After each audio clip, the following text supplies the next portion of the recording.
Good morning to everyone. Thank you for being here. My name is Colin McDonald, Assistant Attorney General for the National Fraud Enforcement Division at the Department of Justice. Today, with our partners, we are announcing charges against 15 defendants alleged to have stolen taxpayer-funded benefits here in Massachusetts. These cases involve stolen benefits ranging from $4,000 to over $500,000. The programs exploited involve food assistance under SNAP, Medicaid benefits administered by Mass Health, housing benefits, Social Security disability payments, and more. Today's charges allege fraudulent conduct targeting the limited money set aside to help the most needy and the most vulnerable among us. Alarmingly, 11 of the 15 charged defendants are suspected illegal aliens, some of whom assumed stolen identities to steal these taxpayer-funded benefits and avoid detection. We're still working to figure out their true identities. We don't know who they are fully, but we do know who they are not. They are not the American citizens they pretend to be. And from that initial lie, the charges today allege that they gained access to the buffet of benefits generously given by the American taxpayer for needy Americans. In some cases, the victims of these crimes, the rightful beneficiaries of these funds, could not access benefits they needed. And why? That was because their identities had been stolen and their names had been already used in the programs to steal benefits. In other words, American citizens were boxed out of these programs because illegal aliens took their names to then take their money, or more accurately, your money, the American taxpayers' money. Illegal immigration carries real and substantial costs to American taxpayers and places enormous strain on our public benefits systems. And the further we look, the more fraud we find. Under the leadership of President Trump, Vice President Vance, Acting Attorney General Blanche, and the White House Anti-Fraud Task Force, the Department of Justice and our fraud-fighting partners are aggressively pursuing fraud, no matter how small, even $4,000, no matter how big, and no matter how hard. We will follow the facts and the law to bring criminal actors to justice, regardless of the perpetrator's citizenship, immigration status, position, or title. We will not shrug our shoulders at fraud or acquiesce to it as a necessary evil or an unavoidable destiny. We are resolved to do everything possible to battle back against fraud and protect the programs that benefit the American taxpayers. And thanks to our great partners, many of whom on the stage with me today, we are off to a good start. In less than 2 months following creation of the National Fraud Enforcement Division, the Department of Justice has announced over 650 major fraud enforcement activities across the country, including major takedowns in Minnesota, California, and Ohio, and here today in Massachusetts. And this is just the beginning of our work. We are growing our team of prosecutors devoted to fighting fraud, and we are sharpening our focus to bring criminals to justice. As today's results show, these efforts are already paying dividends for the American people. And stay tuned, because we have additional major fraud enforcement activity to announce next week. I want to thank U.S. Attorney Leah Foley for hosting me here today and for her outstanding leadership in the U.S. Attorney's Office here. Leah is one of the most aggressive and most effective prosecutors in the country. Without her resolve and leadership, today's takedown would not have happened. I also thank our law enforcement partners here today who made this operation and these charges possible today. Inspector General Anthony D'Esposito with the Department of Labor, HSI Acting Special Agent in Charge for New England, Jeff Griming, U.S. Department of Agriculture, Office of Inspector General Special Agent in Charge for the Northeast Region, Sharmika Parker, and U.S. Department of Health and Human Services, Office of the Inspector General Special Agent in Charge for the Boston Region, Rob Coviello. Thank you all for being here today, and I'll now turn the podium over to U.S. Attorney Foley.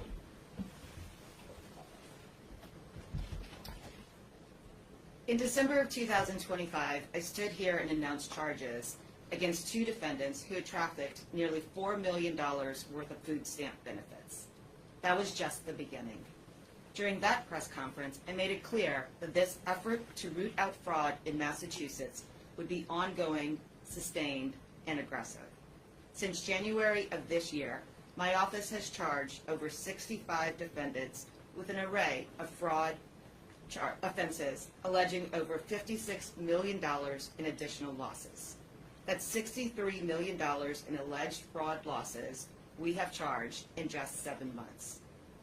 All at a time when many folks are struggling to make ends meet and local and state officials are considering spending cuts to cover constituent services.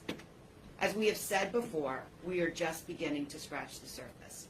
We have dozens and dozens of fraud cases in the pipeline and numerous ongoing investigations involving systemic, large-scale fraud schemes.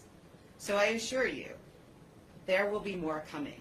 But today, we are announcing charges against 15 individuals, and the charging documents provide a snapshot of what is going on in Massachusetts. Unchecked, unbridled, rampant fraud. People stealing taxpayer dollars, lying about their eligibility, and, in many cases, lying even about their own identities. Of the 15 people charged, 11 are suspected illegal aliens who allegedly stole everything from SNAP to Mass Health to Social Security, disability, and unemployment benefits. One defendant, whose true identity is unknown even today, is charged with over $500,000 in fraud loss. Mass Health fraud, Social Security fraud, housing fraud, and SNAP benefit fraud, over $500,000. There is no doubt this loss amount would have continued to grow if not for today's charges. Another defendant, who is also an illegal alien for the Dominican Republic, allegedly stole over $74,000 in SNAP and Mass Health benefits.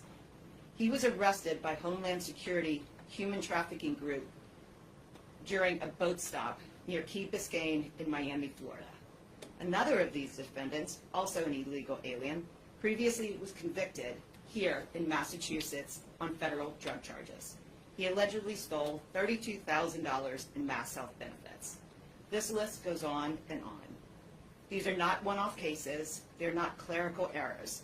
These cases are examples of what is actually happening across the Commonwealth every single day. Criminals, including illegal aliens, taking advantage of a broken system with no repair in sight. It should not be this easy to steal from the government.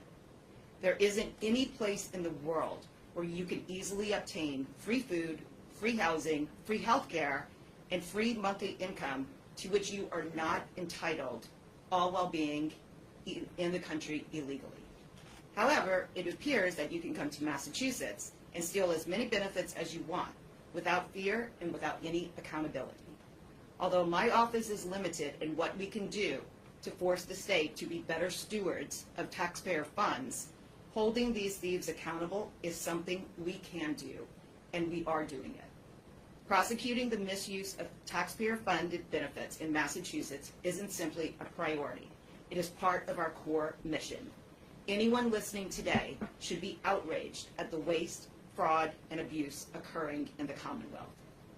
Accountability and transparency are critical to maintaining the public's trust. As public servants, it is incumbent upon those of us in federal, state, and local government to put politics aside and do the right thing for the people we serve. There is no credible dispute that benefits fraud exists across the country, including in Massachusetts. There's no dispute that taxpayer dollars are not being protected because there are simply insufficient checks and balances. Until such time when the state authorities acknowledge the problem and implement solutions, the federal government will take on that responsibility and protect the taxpayers of Massachusetts. No political agenda, no word salad, just facts and action. The federal government will arrest everyone we come across who commits benefit fraud, no matter how small or how large that fraud is, plain and simple. As we carry out this mission, my office is grateful for the partnership of the National Fraud Enforcement Division and for the leadership of Assistant Attorney General Colin McDonald. Together, we will continue to work with the White House Anti-Fraud Task Force to safeguard American taxpayer dollars. Thank you, Colin, for being here today. And with that, I will turn things over to HSI.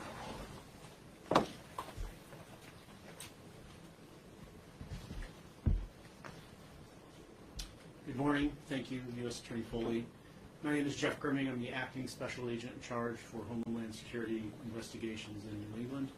I'm proud to stand here today to join Assistant Attorney General McDonald and U.S. Attorney Foley, along with our partners, to announce the results of a fraud surge operation targeting the theft and misuse of government benefits in Massachusetts. Today we are announcing the arrest of individuals alleged to have stolen the identity of law-abiding U.S. citizens for the purpose of stealing from government-funded benefit programs. In a short time, we've uncovered well over $1 million in fraud, and we're just getting started. Thousands of U.S. citizens are victims of identity theft and furtherance of benefit fraud every year. Homeland Security Investigations, with our National Document and Benefit Fraud Task Force, is working to bring these thieves to justice. In response to identifying serious fraud in Massachusetts, HSI has significantly increased our resources dedicated to rooting out these pernicious fraudsters. With the commitment of resources, HSI is making real progress dismantling identity document dealers, finding government benefit fraudsters, and arresting those who are stealing from government taxpayer-funded programs. HSI's Document and Benefit Fraud Task Force brings together resources from across the government to untangle the web of leads in these complex investigations.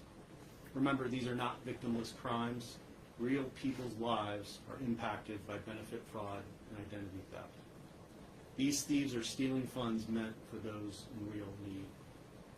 We are proud to stand here today with many of our Document and Benefit Fraud Task Force partners, in addition to the Social Security Administration's OIG, the Diplomatic Security Service, the USCIS, U.S. Postal Inspection Service, the Massachusetts State Police, the Massachusetts Auditor, and assistance from the U.S. Marshal Service. In addition, we are proud to be here with our colleagues from DOJ, who all are committed to our shared responsibility of protecting the integrity of government benefits programs. Thank you.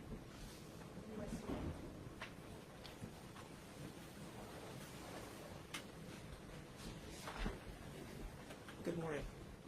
My name is Sharmika Parker. I'm the Special Agent in charge for the U.S. Department of Agriculture's Office of Inspector General here in the Northeast region. The diligent work of the investigative teams have led to multiple arrests over the past 2 weeks. The defendants in these cases are charged with utilizing fraudulent means to steal government benefits, to include SNAP benefits that they were not entitled to. These charges should serve as a deterrent to those who intend to commit SNAP fraud and other benefits fraud. The integrity of the program remains to be an investigative priority for USDA OIG, and we will continue to help deliver justice and protect taxpayer dollars. On behalf of Inspector General John Walk, we commend the hard work of the entire investigative team, and we appreciate the collaboration between our partners. We thank the U.S. Attorney's Office for their continued support and focus in seeking justice. Thank you.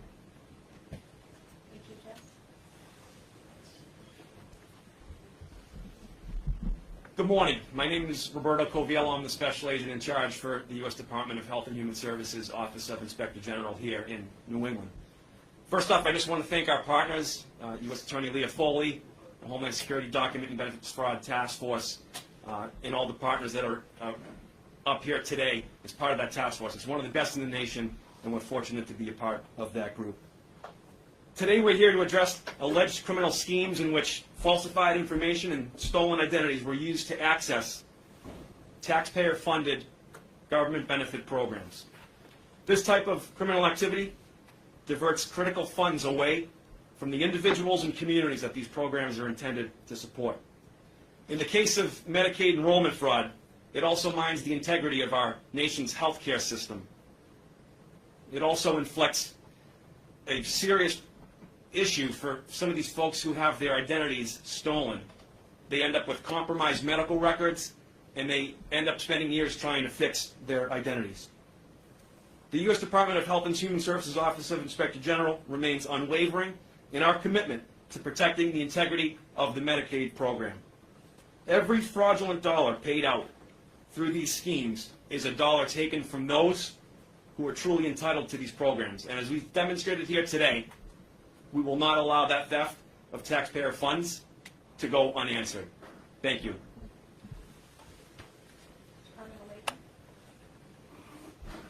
Well, thank you very much, and good morning. My name is Anthony D'Esposito. I'm the Inspector General for the United States Department of Labor. In the past 17 months, President Trump and his administration has secured our border. But cases like we're hearing about today tell us the toll of allowing over 15 million illegals to flood the United States of America and take away resources from our most vulnerable population. Those illegals are still costing the American people each day money, and again, taking benefits from those who need them. Today is a perfect example of how here in America, law enforcement agencies are partnering from the local level up to the federal level. Like the Document Benefit Fraud Task Force, and I'd like to commend the leadership of HSI. But we're also here today with leaders from the Justice Department. Colin McDonald is leading our Justice Department. Leah Foley, the U.S. Attorney here, who have transformed the Justice Department and the collaboration between agents on the street. We need to remind everyone that not that long ago, the very same agents that were working on these cases would present them to U.S. attorneys and be told, sorry, you're not meeting the threshold. Sorry, we're not prosecuting that. And as Colin McDonald has said very clearly, here in the United States of America now in 2026, no fraud is too small, and we will prosecute every fraud, whether it's $4,000 or $400 million. And this is my second time here in Boston in just a short period, and I want to thank the leadership of Leah Foley. It's not very often that a Yankee fan from New York wants to spend that much time in Boston, but I promise you that the more people that we prosecute for fraud, this New Yorker will be in Boston as much as he possibly can.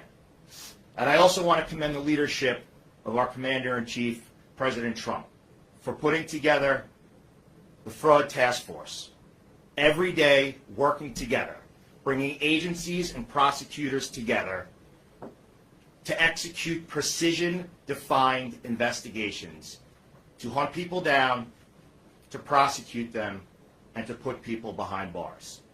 With the team you have on the stage and with the agents working throughout the United States of America, I will remind the fraudsters that are listening at home, you should sleep with one eye open because we are coming for you. Thank you. Thank you, Anthony. We'll take a few questions if folks have any. Is that how you first became aware of all of this illegal activity that was going on? Legitimate, deserving people were applying for benefits and being denied because they were told, "No, you've already been given stuff." Is that how the genesis of it was? So your intuition, sir, is correct. The question being, do we find some of these cases by virtue of others trying to sign up for benefits and then not being able to by virtue of already being in the system? And that's right, sir. That is how some of these cases, at least, come to our attention, where you have someone who actually does need food benefits or someone who actually does need Medicaid benefits or whatever it might be. They will walk in and say, hey, I need to sign up for this particular benefit, I need it, and I think I qualify for it. And they will be rejected because they will say, no, you're double dipping. You're actually on the books in Massachusetts, even though you are seeking benefits in Puerto Rico, you're on the books in Massachusetts. You're already getting benefits. You cannot have these benefits. So that is one way in which we learn of these cases, is folks coming forward to say, hey, I'm certainly not in Massachusetts, but my name is up there, and someone up there is not only obtaining benefits in my name, but is also racking up criminal history in my name, such that there's criminal history in some of these individuals' names that doesn't belong to them, but there might even be warrants in the system for them, among other things that make it exceedingly hard for folks where their identity has been stolen to be able to prove that they are who they are, because someone in Massachusetts has stolen their identity and is stealing the benefits that are really owed to them.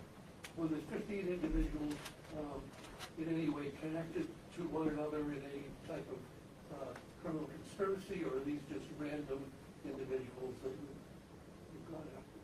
So these individuals were identified by our investigative team by virtue of some data analytics and then other witnesses coming forward. I wouldn't speak to any necessarily broader criminal conspiracies at this point. They are charged individually by complaint as individual cases, not as conspiracy cases. We do, though, see expansive conspiracies in this regard and in the benefits fraud space, including international components of criminal organizations who see benefit programs in America as a very soft target to be able to infiltrate. So there are highly sophisticated criminal organizations that are banded together. They'll even coach each other on how to do it. They'll come up with a playbook for how to get in the door. Let's say get in the door with SNAP, which then gives you access to many other benefit programs without any further verification.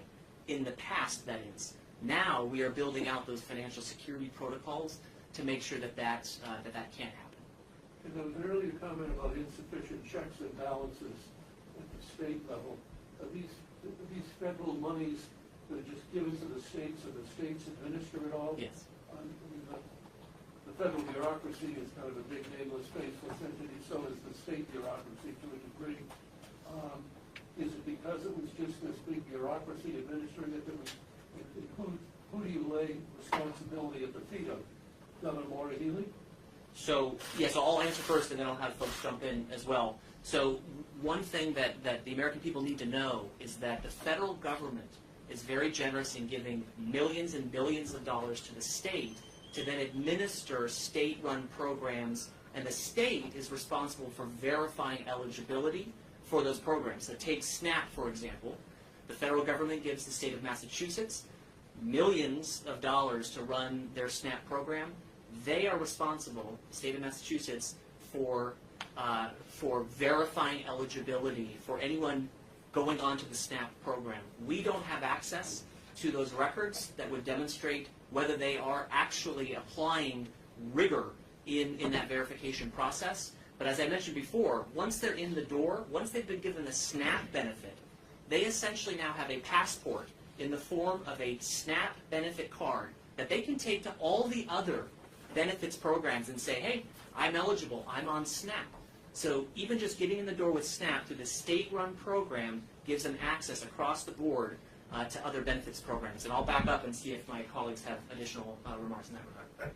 Yeah, I mean, when it comes to the benefits, they are state-run. The federal government gives the money down. And like Colin mentioned, you use SNAP as an example, or you use the unemployment insurance, right?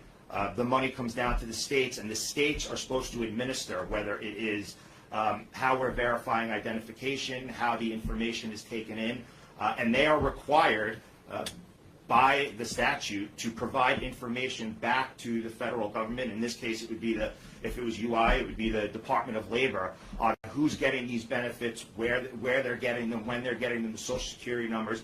I mean, we're at the point now where there are some states who are actually suing the federal government in order to keep the information from giving it to us. I mean, you take some certain states, the state of Massachusetts owed over $4 billion in unemployment insurance after the pandemic, and thankfully, I guess for the governor, they were given a sweetheart deal between January 1st and January 20th of 2025, and they were, cut a deal that they only had to pay half of it. The state of California owes over $20 billion back to the federal government. The state of New York is hemorrhaging $2 million a day in UI benefits. So yes, it does come down to the specific states, and the fact is that they don't have guardrails.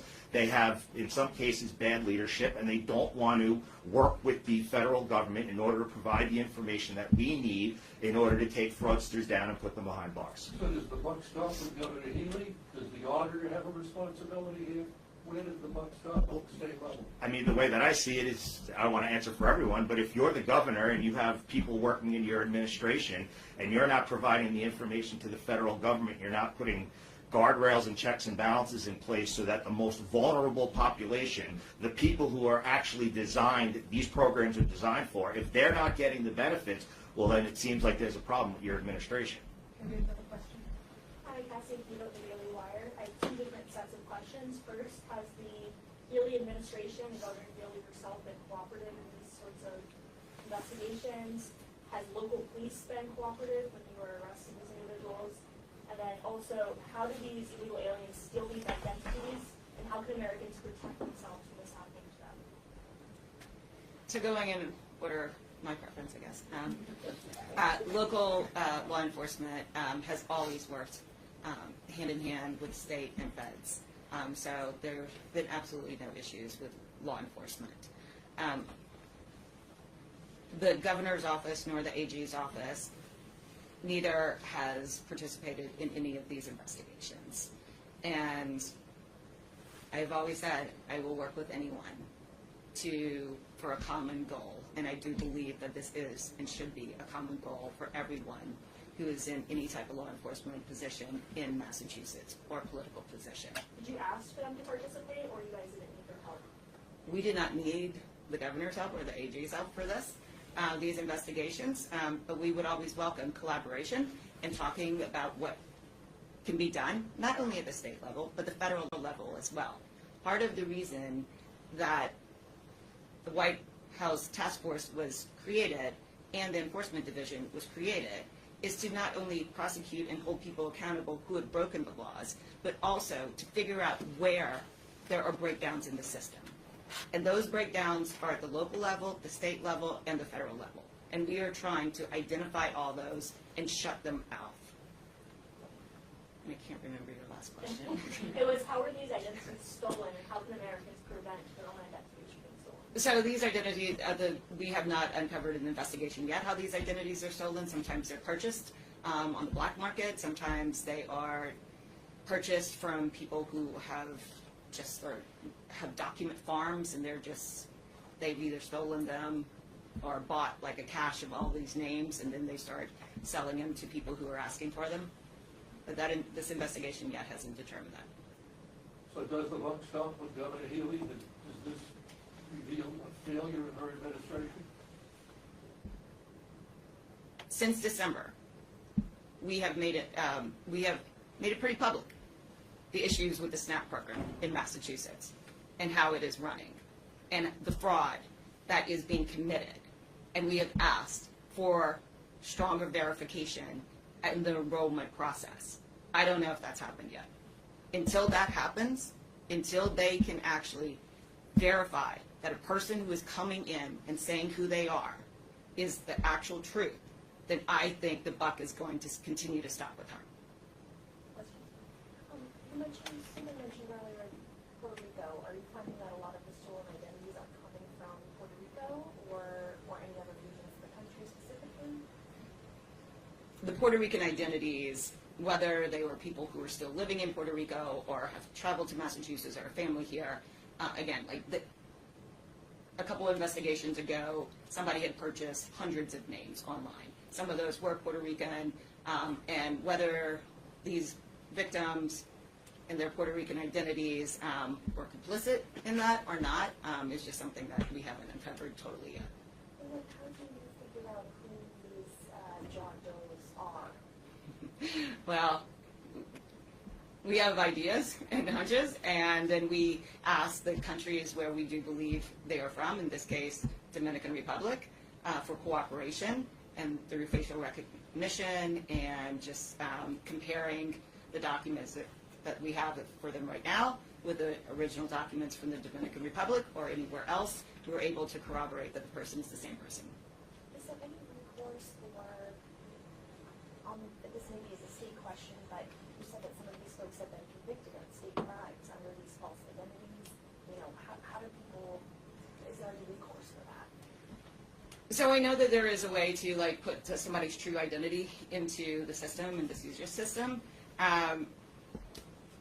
and whether the state has, if there are any specific avenues that somebody can follow, like if you sort of like on the no-fly list, if your name just matches, and there are certain places you can, or things you can do to try to distinguish yourself from that person.